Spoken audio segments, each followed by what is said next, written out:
as the people, picking from several of these different structures, and they'll be fully outed. They'll be on display at the voting places. Which one of these would you prefer?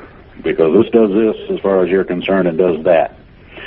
You're going to have more states' power, as was in the origin.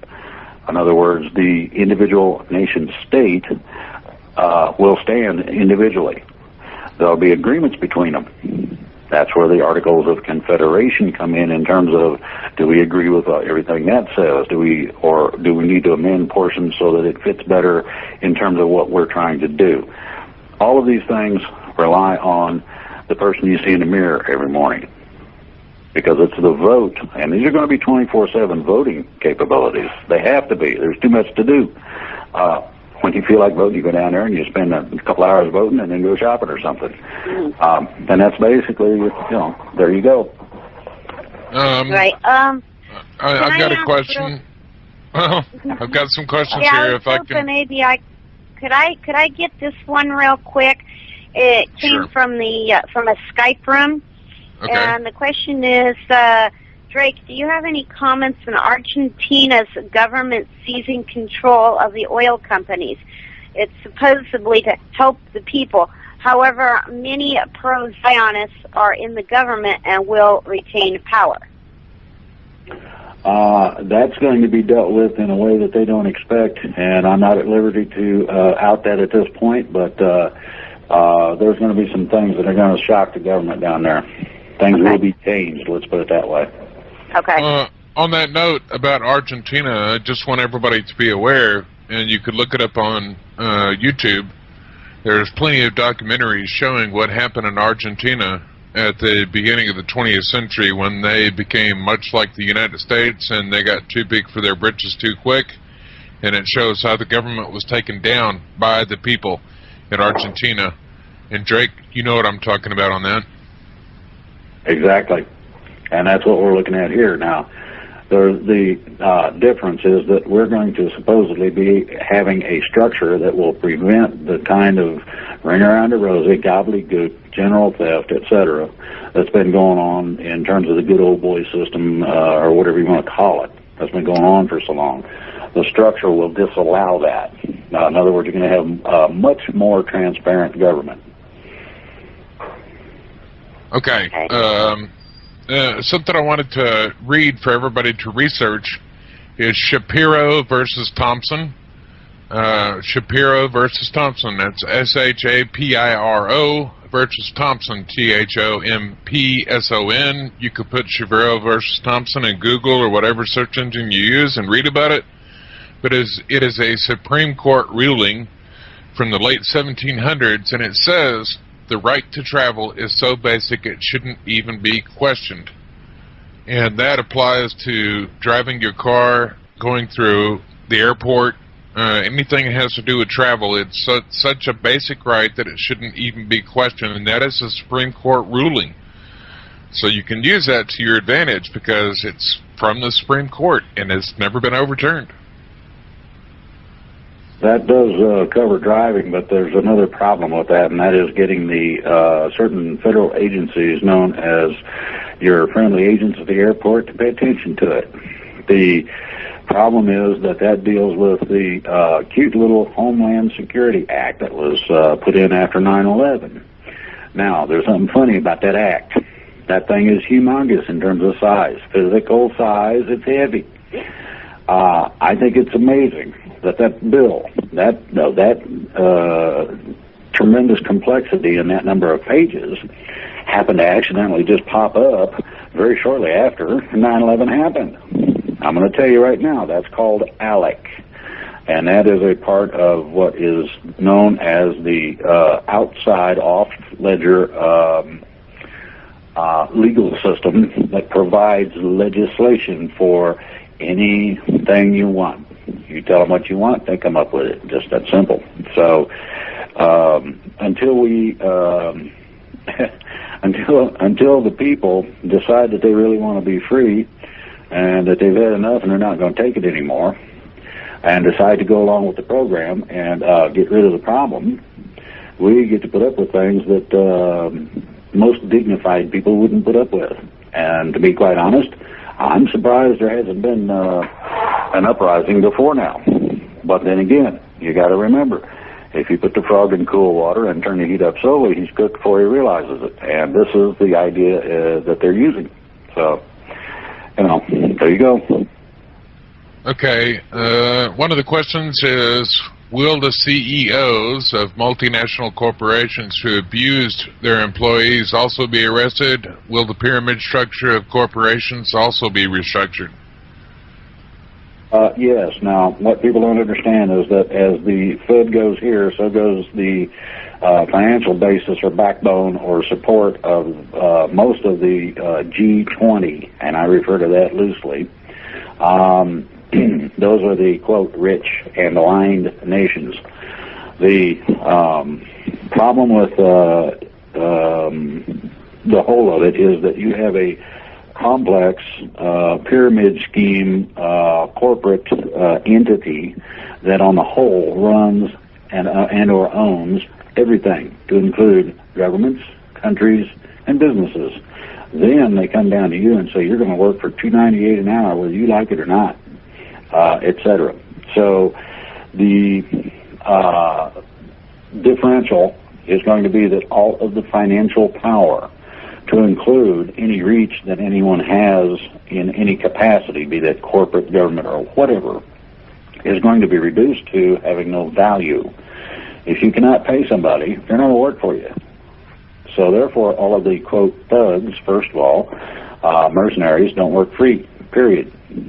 Second part of that is that a company can't survive very long if their money or holdings have no value.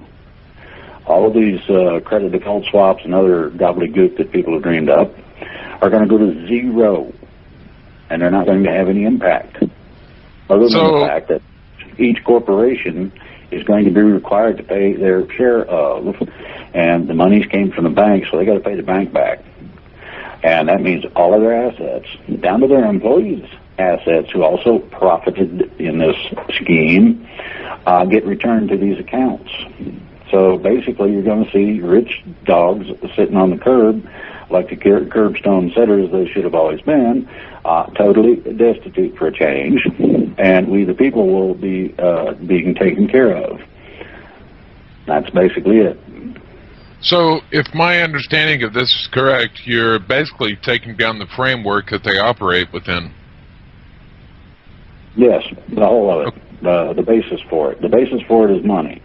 There have been deals reached already with a majority of some of these, quote, royal families or bloodline families, where they are willing to give up something like 99% of their assets are going to be left with one little house on somewhere in the woods, and that's it. Now, I want you to think about that very carefully, and I want you to apply the Rothschild fortune to that, and you get an idea as to one of the agreements that's been made and how big that is. How many banks does he own? All of the assets of all of those and all their dealings, all of their employees gets returned to these collateral accounts. They will declare bankruptcy. They will be forced to. At the point of bankruptcy, then they lose their power.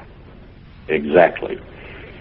That's it. So, another question is, what exactly is going to happen to the president and all of Congress? I'm sure you've addressed that before, but let's go over it again just so everybody has a pretty good idea of what's going on.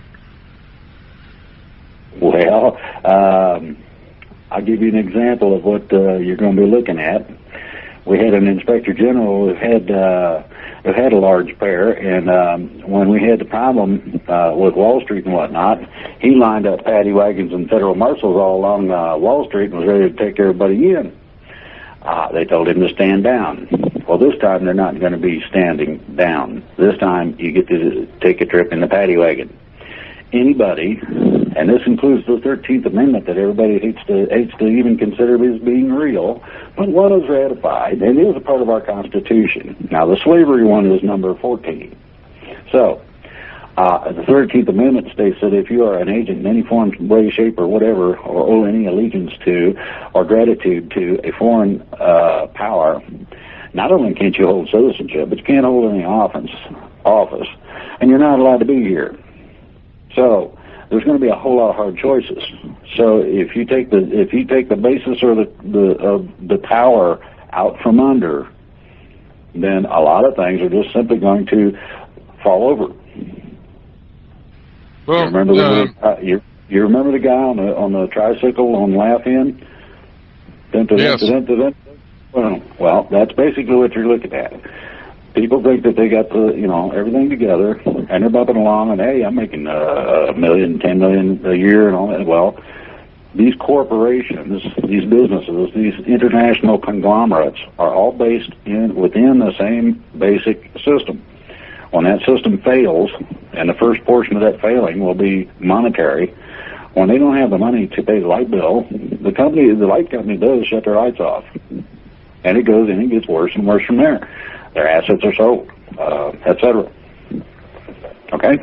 Another problem I see that has to be addressed and looked at very closely is, if I'm not mistaken, by the original charter that we founded this country on, every state is supposed to have 2 senators.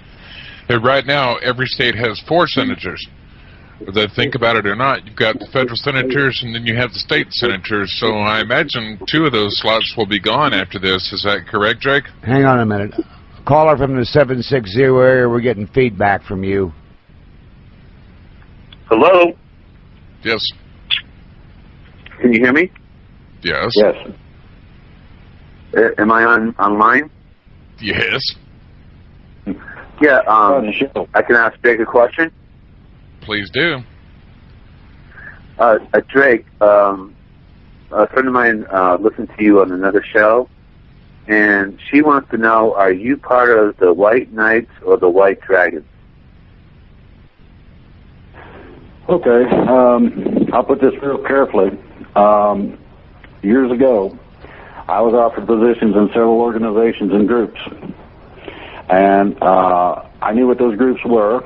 They told me what their plans were, and my decision was not to join them at that time. Now, I've had dealings with a combination of both groups, and the problem is this. Since I got on the radio, all of a sudden we got Drakes popping up all over the place, and it ain't me. The same thing's true of the White Hats, White Knights, White Dragons, etc. The bad guys will do anything to maintain their power base, and I mean it quite literally. They don't blink an eye at shooting kids or boiling you in oil or any of that. Doesn't bother them a bit. That's everyday business. So what you've got is you've got a multitude of groups out there that say they're this or that, and the problem is that there are so many of them, nobody can supposedly tell the difference. The difference that I've made is this, and it's very simple. If someone wishes to contact me, they may do so through freedomreigns.us. That is the only contact that I offer, other than a few outings here and there in certain release points that I have. This sort of breaks it back down to reality, and the reality is that there's one of me, just like there is one of everybody else. Okay, there's one way to contact me.